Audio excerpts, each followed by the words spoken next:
목사님 말씀 인도해 주시겠습니다.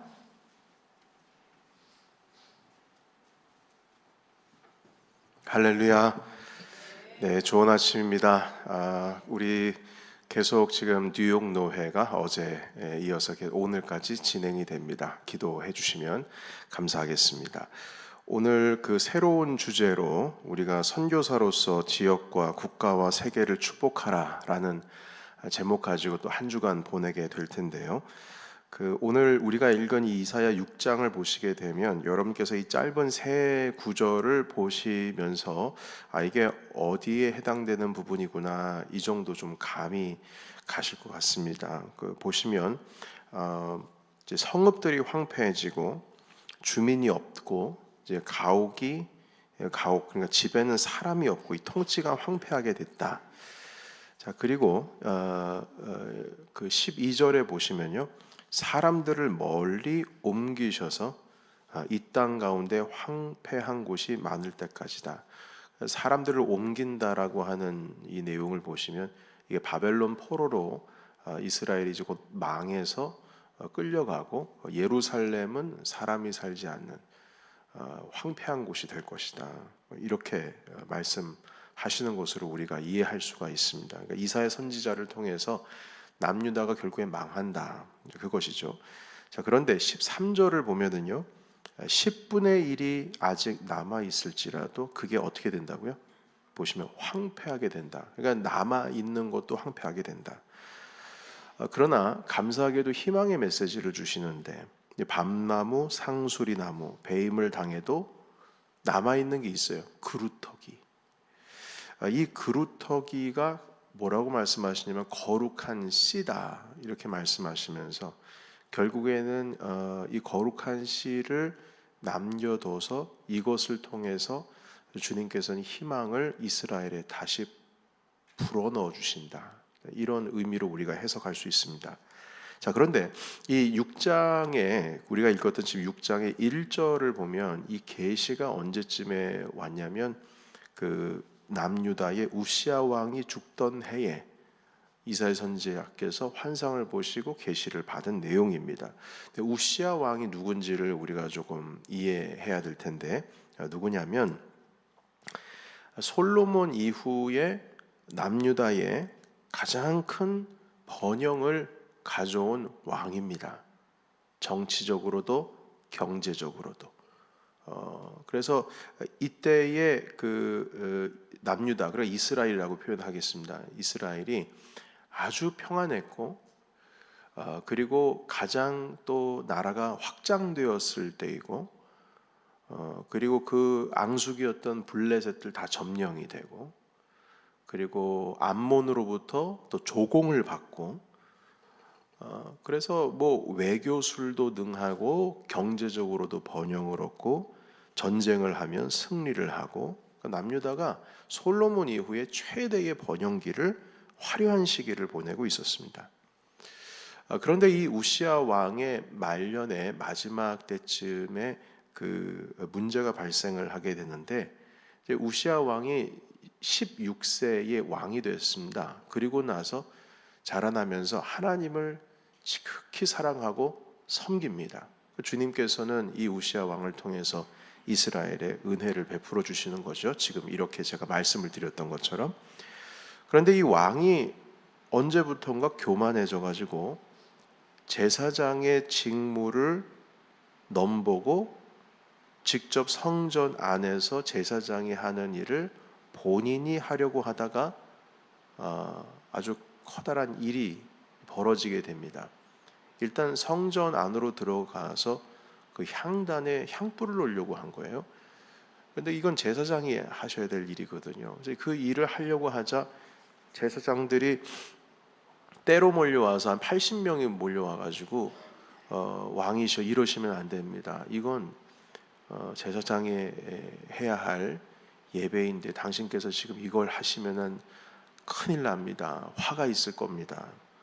막 막는 거예요. 그런데 왕이 그 80명이 들어올 쯤에, 여러분 그 성전이라고 하는 것이 뭐 겉으로 보기에는 되게 커다랗게 보이지만 그 안에 80명 정도가 들어올 수 있을 정도의 크기는 아닙니다. 그런데 거기에 80명이 뭐 밖에나 안이나 들어와서 왕이셔 이러시면 안 됩니다 했는데, 그 정도 저지를 당하면은 왕이 다시 돌아가야 되는 거거든요. 그런데 거기서 스스로 불을 붙이려고 하다가 순간 나병이 이마에서부터 이제 번져 나가기 시작합니다. 순식간에 온몸에 피부병이 돋아나는 것이죠. 나병 걸린 자는 성전에 결코 절대 들어올 수가 없습니다. 즉시로 격리가 되었죠. 막 그냥 불이 났게 격리가 되는데, 그때 이후로 이 왕이 평생을 나병 걸린 자로 격리되어서 살아갑니다. 그래서 성전에 들어올 수가 없게 되는 것이죠. 그런데 그 왕이 나병으로 살다가 드디어 이제 죽던 해에 그때의 이 환상을 보게 된 겁니다. 6장 1절에서부터 우리 끝절까지요. 그런데 이 우리가 6장을 읽고 있지만 그 이스라엘의 번영식이, 그러니까 지금 뭐 죽던 해라고 할지라도 번영이 안 된 게 아닙니다. 지금 번영되고 있는 시기예요. 그 시기에 이사야 선지서의 1장에서 5장까지를 보면 이스라엘의 악행에 드러나고 있습니다. 하나님의 말씀에 순종하지 않고, 물론 우상을 섬기는 그런 상황은 아닙니다. 왜냐하면 우시아 왕 때는 하나님을 초창기에는 아주 열심히 섬겼거든요. 그래서 주님께서 은혜도 베풀어 주셨고요. 근데 1장에서 5장까지 말씀 보면은 그 연약한 자들, 이런 분들을 주님께서 돕고, 그리고 그들을 살리고, 어떻게든지 그들의 권한과 그들이 가지고 있는 어떤 뭐라 그럴까요? 존경, 그러니까 한마디로 인간으로서 존엄하게 존중받아야 될 것들이 다 무너지고 파헤쳐지고, 그래서 연약한 자들을 억압하고 착취하고, 이런 일들이 일어나고 있을 때였거든요. 그래서 하나님께서 이사야 선지자를 통해서 말씀하시기를, 제발 이런 상태에서 내 앞에 재물을 가지고 제사 드리러 오지 말라 말씀하시면서 강하게 분노하시는 내용이 1장에서 5장까지 등장을 합니다. 그러니까 번영은 해요. 모든 게 잘 돼요. 전쟁만 나가면 이기고요. 뭐 외교 수레도 능하고요. 뭐 백성들 가운데 있어서는 뭐 나라가 튼튼하니까 뭐 걱정 없고요. 경제적으로도 부흥하고 있고요. 그리고 나라의 지역도 확장이 돼서 주변에 있는 나라들이 조공을 바치고요. 그런데 그 참 힘든 것은 이 죄를 짓고 있다는 거예요. 그리고 나서 하나님께 끊임없이 예배를 드리고 나서 꼿꼿하게 예배를 드리고 있습니다. 여러분 참 희한하지 않습니까? 나라는 잘 되고 있는데 죄는 저지르고 있고, 그리고 하나님 아버지 앞에 나와서 예배를 드리고 있고. 그래서 그 모습을 보면서 하나님께서 제발 좀 나한테 예배를 드리러 오지 마라, 이 상태에서 그 말씀을 하시는데, 여러분 그 이 사람들은 자기들이 잘 되고 있는 거로 이해를 하고 있을 거예요. 자, 하나님께서 우리에게 복 주시고 계시다고 알고 있을 거예요. 본인들은 죄를 짓고 있는지도 감이 안 올 겁니다. 왜냐하면 그 죄를 짓고 있으면 죄 짓는 것에 대한 어떤 하나님의 징계가 있어야 되는데, 징계가 없이 지금 나라는 번영이 되고 있고 풍성하니까요. 자, 이런 상황에서 결국 하나님께서는 이사야 선지자에게 남유다를 내가 결국에는 멸망시킬 것이다, 이 말씀이 6장 1절에서부터 등장하는 겁니다. 바벨론으로 끌려가는 것이죠. 여러분 이 모든 예언이 지금 강대국으로서 번성하고 있을 때 하나님께서 그 땅 가운데 주신 메시지였습니다. 오늘 우리가 읽은 메시지가요. 근데 사람들이 들을까요? 안 듣습니다. 왜 듣습니까? 아니 지금 뭐 다 잘 되고 있고 뭐 힘든 거 하나도 없는데 어떻게 이게 뭐 이사야 선지자께서 뭐 환상을 잘못 보셨나? 이렇게 생각할 거예요. 다 잘 되고 있거든요. 오히려 지금 하나님께서 우리에게 벌 주시는 게 아니라 복을 주시고 있는 것처럼 느껴지기 때문입니다. 그래서 이 일이 있고 나서 수십 년이 지난 후에 곧바로 멸망하는 게 아니죠. 수십 년이 지난 후에 멸망을 당하게 되는데요. 그 우시아 왕이 죽던 해, 그때에 하나님께서 이 죄 많은 남유다 사람들을 멸망시키고 다 이주시킬 것이다, 포로가 될 것을 지금 이사야 선지자에게 말씀을 하시는 것입니다. 여러분 이 말씀을 보면 꼭 우리들에 대한 지금 현 시대를 살아가고 있는 우리를 향한 말씀이 아닌가라는 생각을 해봅니다. 여러분, 한국 교회가 부흥기가 있었습니다. 전쟁 끝나고 나서 60년대, 70년대, 80년대 보시게 되면 제 아버지 때의 그 부흥이라고 하는 것은 들을 뿐만 아니라 저도 어릴 때 여의도 같은 곳에 가가지고 전도 집회를 하면은요, 여의도에 사람들이 빼곡하게 모였습니다. 정말 그 여의도 광장 가운데 빼곡하게 모였어요. 그걸 제가 기억이 있거든요. 어릴 때 아버지 따라가서 돗자리 깔아놓고 집회를 하던 그때 로버트 슐러 목사님이시죠. 그분 오셔가지고 집회를 하실 때 그때 이제 생각을 해보면 여의도 순복음교회 최자실 금식기도원에 그 커다란 그 몇천 명 들어가는 그 기도원에 사람들이 끊이지 않고 뭐 아침 새벽마다 그 금식기도원에 북적북적 됐습니다. 뭐 뿐만 아닙니다. 뭐 강남 금식기도원, 뭐 여러 뭐 산마다 다 그 뭐 천마산 금식, 하늘산 금식기도원, 청계산 금식기도원, 정말 기도 열심히 했거든요. 근데 그 부흥기가 딱 한 30년, 40년, 30년, 90년대 제가 신학교 딱 들어가니까 어떤 소식이 들어오려면 이제 한국 교회가 정점에 달아서 지금 이제 쇠퇴기에 들어섰다. 저는 안 믿었어요. 말이 되느냐 지금. 말이 되느냐. 지금 내가 피부로 느끼는 게 그게 아닌데. 근데 벌써 그렇게 소식을 듣고 나서 몇 년 지나지 않아서 눈에 보이기 시작하더라고요. 2000년대 들어가서는 벌써 이제 그때는 교회 학교의 아이들이 조금씩 없어지기 시작하더니 지금 봐서는 지금 한국교회 다시 살아나기는 쉽지 않은 길을 지금 걸어가고 있습니다. 이미 사회적으로는 교회가 존경을 받는 그런 종교 단체는 아닌 것이고요. 그러니까 여러분, 이게 우리가 모든 게 다 잘 되고 있는 것 같고 우리가 주변에 잘 되고 있는 것 같지만 사실은 하나님께서 우리에게 이 메시지를 전달하는 가운데에 선한 메시지가 아니라 너희들이 회개하고 주님 앞에 다시 서야 된다라고 하는 메시지를 오늘날에도 주님께서는 우리에게 주시고 계시는 겁니다. 내 주변이 잘 되고 우리 교회도 잘 되고 하면은 전 세계적으로 하나님께서 부흥을 주시는구나 이해하실 수 있겠는데 여러분, 결국 그렇지 않습니다. 유럽 교회도 무너져 가고 있죠. 미국 교회도 무너져 가고 있죠. 한국 교회도 그 다음으로 넘어가서 쇠퇴기에 지금 들어가고 있습니다. 근데 그때 당시에 이제 주님께서는 말씀하시기를 이 땅 가운데 10분의 1이 남아 있다 할지라도 황폐하게 할 것이다 말씀하시는데 그럼에도 불구하고 밤나무 상수리가 나무가 다 죽어 없어져도 배임을 당해도 그루터기가 있다 하시면서 그 거룩한 씨앗에 대해서 말씀을 하고 있습니다. 자, 그렇다면 여러분, 여기서 이 거룩한 씨앗, 그루터기는 무엇을 가리키는 것일까요?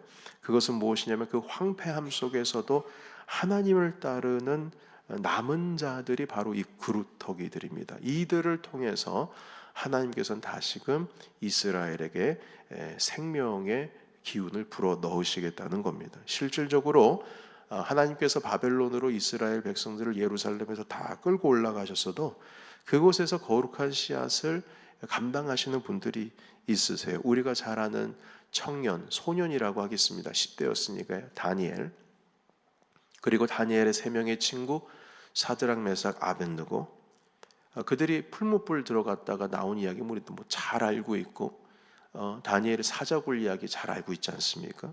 그 외에도 그 70년 동안 바벨론 포로기 가운데에 에스겔 선지자 같은 분들, 그분은 아예 바벨론에서 활동하셨던 분이세요.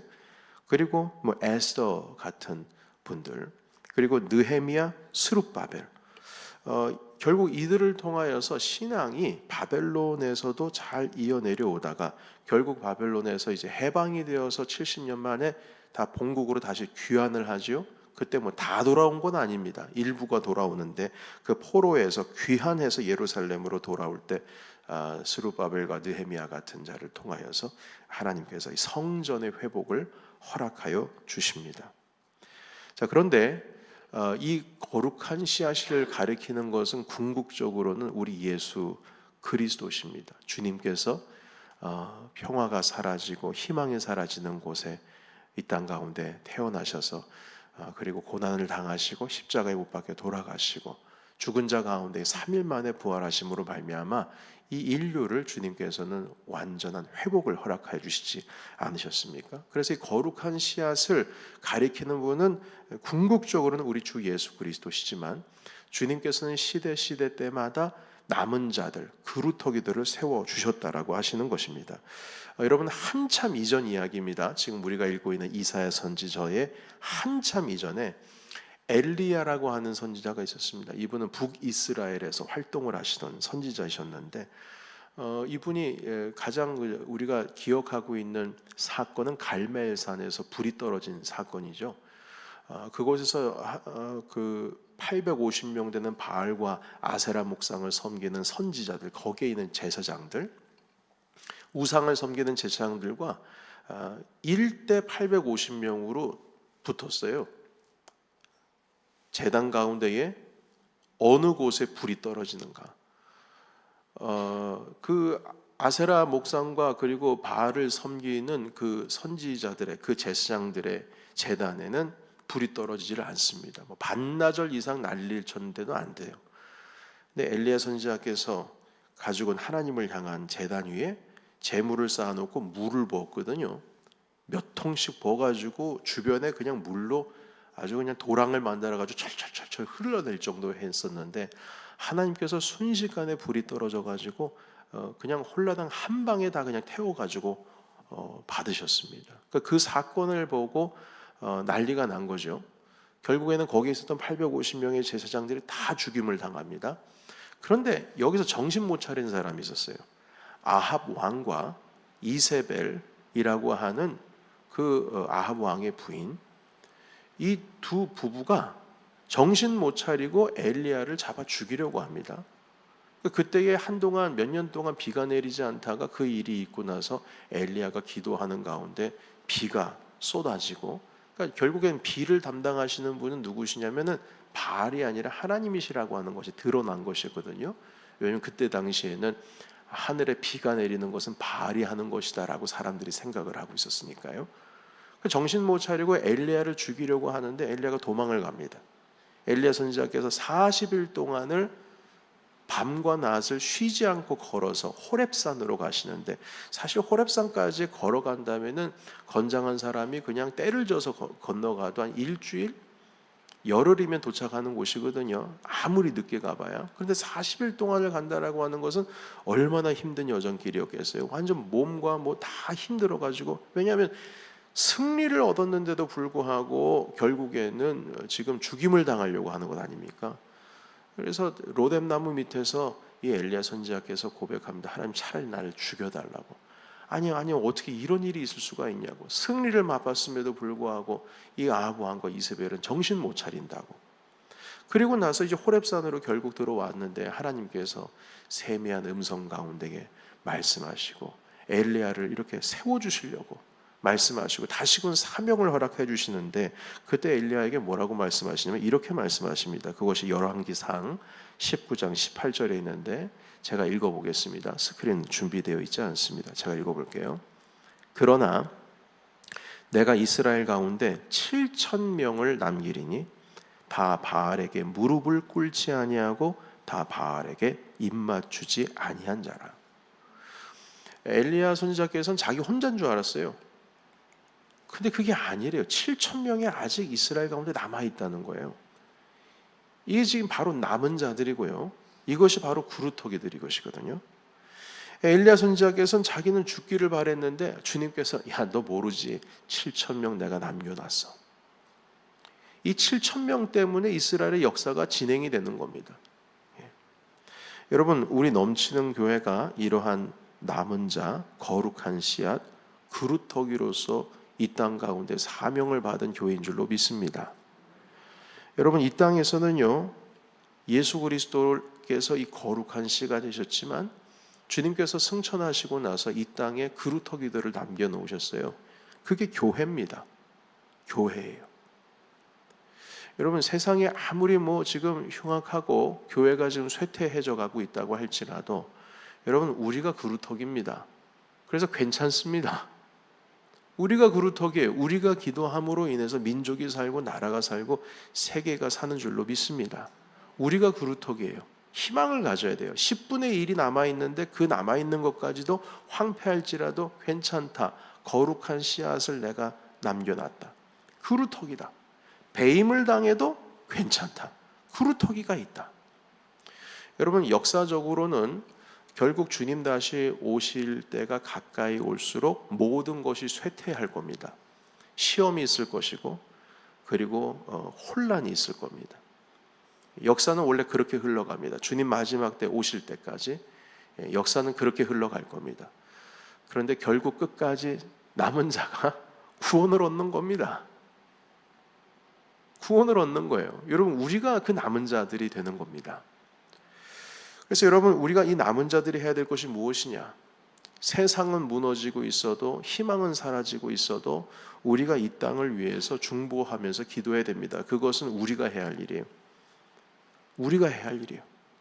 세상의 부흥기는 이미 끊어졌다고 할지라도 다 무너져 간다고 할지라도 기도할 것은 우리의 몫입니다. 주님은 주님께서 하실 일이 있지만 우리는 우리가 해야 할 일이 있어요.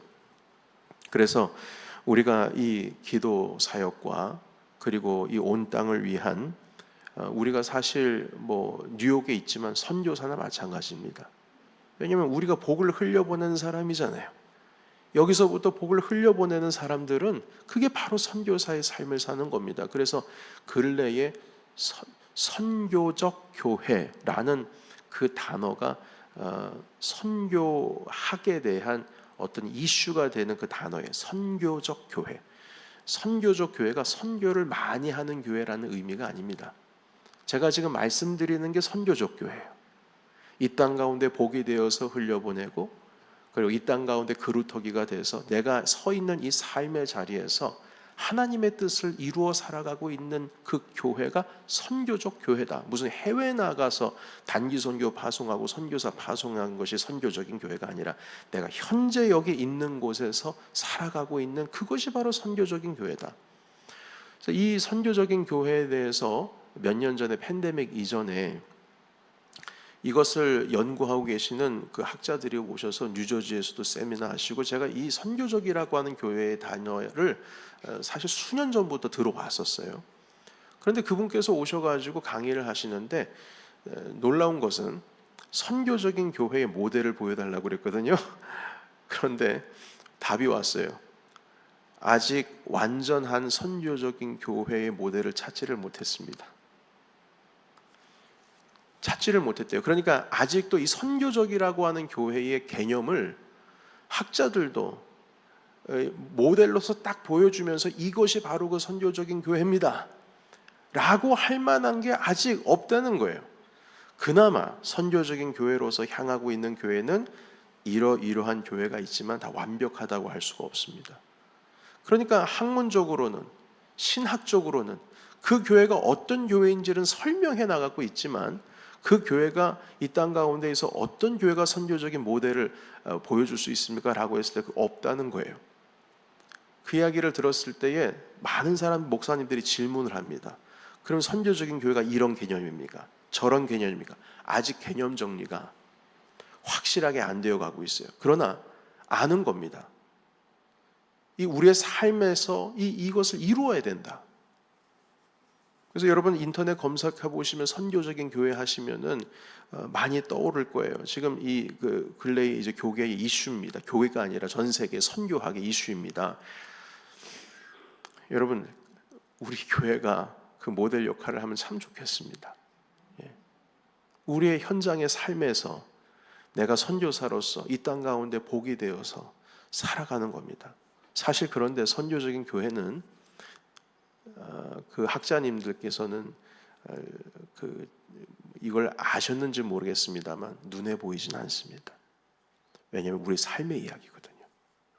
눈에 보이는 건 아니에요. 그러나 우리가 함께 하나님 아버지 앞에 그루터기가 되어서 어떤 모양으로든 기도하며 살아갈 때 이 땅 가운데 그 거룩한 씨앗을 통하여서 세상이 무너지고 마지막 날이 가까운다 할지라도 주님께서 우리 가운데 큰 희망을 주실 줄로 믿습니다. 우리가 이 한 주간 동안에 지금 전쟁을 위해서도 기도할 것이고 선교사님들을 위해서도 기도할 것입니다. 그리고 여러분들의 삶의 자리를 위해서도 기도할 것입니다. 오늘 이 말씀을 받으시고 하나님 한 주간 동안 그루터기로서의 삶에 대해서 묵상하기를 원합니다. 선교적인 삶에 대해서 묵상하기를 원합니다. 함께 하옵소서. 이렇게 우리 한 주간 동안 주님 앞에 축복하라 네 번째 주간 보내시는 저와 여러분이 되시기를 예수의 이름으로 축원합니다. 아멘. 이 시간에 우리 함께 기도하시겠습니다. 기도하실